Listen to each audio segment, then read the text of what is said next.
breaking a sweat, shaping up for summer, and we are back with Dolvett Quince, and he's going to help us get into, I don't know, I still have to get my head around the cheating part of this, because I've always been like, you got to be really strict when you're on a diet. But we're going to get into that in a second, because that's a big thing of your plan. Were you always into health and fitness? No, I mean, I started actually working at the YMCA, believe it or not, but I worked as an office manager. And I worked there, and someone came up to me and said, you know, you're really good with people. Like, you connect well with people. You ever thought about being a trainer? I was like, no, I never really thought about it, but I ended up getting certified a few weeks later. Probably one of the best things that ever happened to me, because I was able to train elderly people, women, teenagers, kids, and at a young age, I modified all these different styles. How old were you when you started doing that?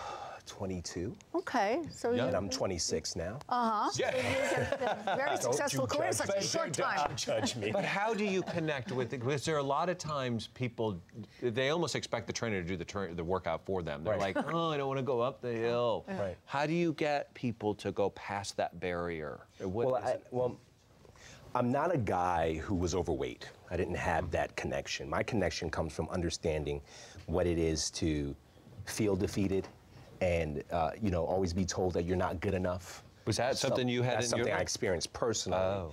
You know, I'm adopted. There's 4 of us, and this couple adopted all 4 of us at the same time, which is an amazing story. Right. But the house wasn't always great. You know, there was some abuse there, mentally, physically. I had to overcome all those things. And when I found my voice, it empowered me in a way to give other people their voice. And so I use my personal strength that I found, and I give it to them. And you know, I realized that health isn't just about a physical thing. It's a mental thing, it's a spiritual thing, it's an emotional thing. So if you become healthy on all 4 parts of those things in your life, then you're great. You're not one of those people, though, who yell and scream and make that person feel bad about, like, if they missed a workout or if they fall off the wagon, and make them feel bad about themselves because they're already feeling pretty bad about themselves in the first place. No, yeah, I don't think that method is the true method. And you know, yelling at someone in a way that they feel defeated. Right. That's not my route. I'll yell at someone when I know they're playing with me, or they're saying, so Dolvett, let's talk about this cup, and not really focus on the training itself. There's a method to the madness, and I think it's about balance. You know, I think you don't want to be too soft, you don't want to be too harsh. You got to find a balance that the person falls in love with it, and the training, the working out, and the taking care of themselves becomes their own, not just mine. And they trust you. So how do you have a relationship outside of when you're finished training a person? How close do you get to these people, and do you keep the relationship up with them after? Show? I mean, from the show. From the show, and after. Well, even before, when you were training people, do you stay close to them after it's over? The connection is a human one. You know, it's personal training. And the word personal, I take personally, so to speak. So yeah, I do. Yeah. I talked to contestants from the first season that I came on the show. You know, I talked to Vinny the other day. He was one of the contestants who chose me my first season. Courtney, I just spoke to Lisa this morning. So yeah, there's definitely some connections there. So when you talk to them, do you go, did you cheat?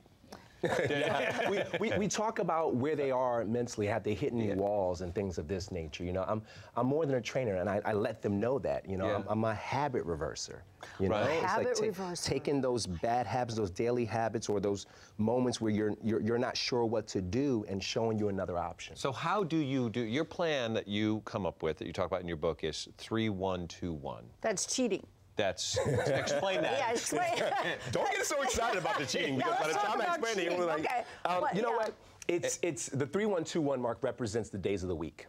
So you eat clean for 3 days. What does eating clean mean? That means lean protein, a smart carb, plenty of vegetables, preferably green. You know, and what's a smart carb? A smart carb will be a sweet potato versus a baked potato, white potato. Oh, really? Okay. Brown rice versus white rice or pasta. Okay. That's a smart carb. And I really believe in greens, really believe in vegetables. So you do that for 3 days. You stay within a specific caloric count. You watch your portion sizes. And that's how, and you drink plenty of water, and you exercise. The 1 represents cheating.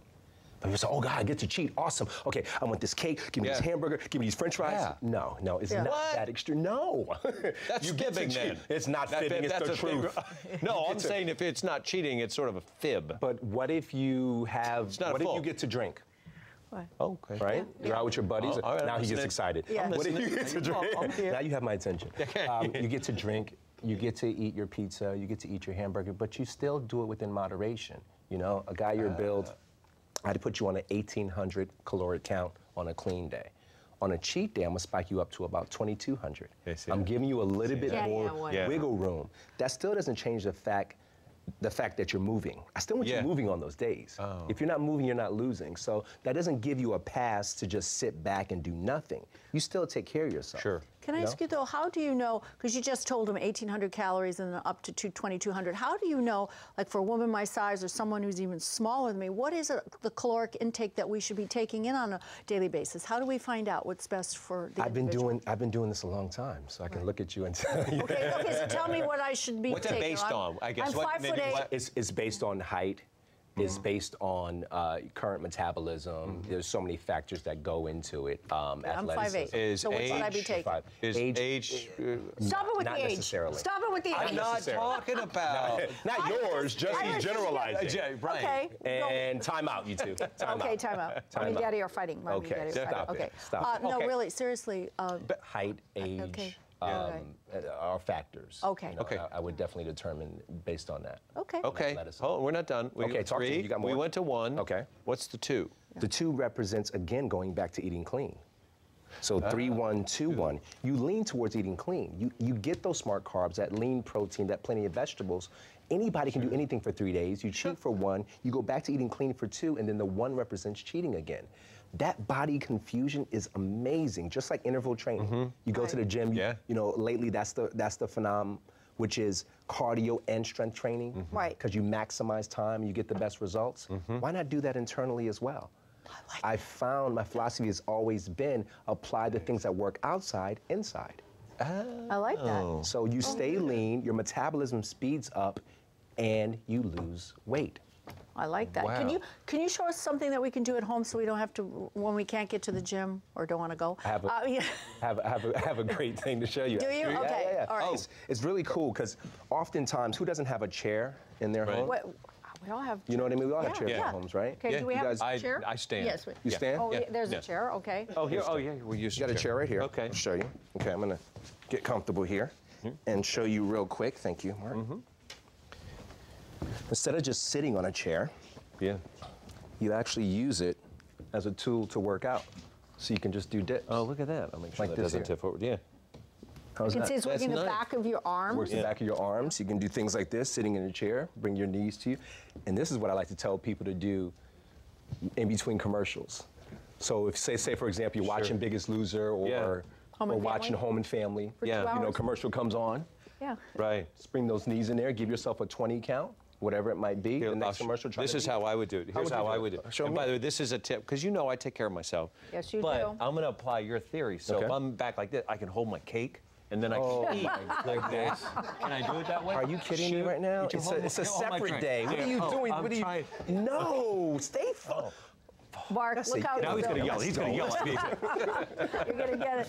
By the way, and just it's a 3, 2, 1. The last one is another cheat Another day. cheat day. 3, 1, Perfect. 2, Just 1. make sure we touched on that.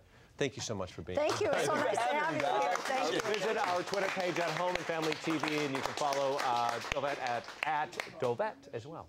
When we're coming back, Megan Meany is here.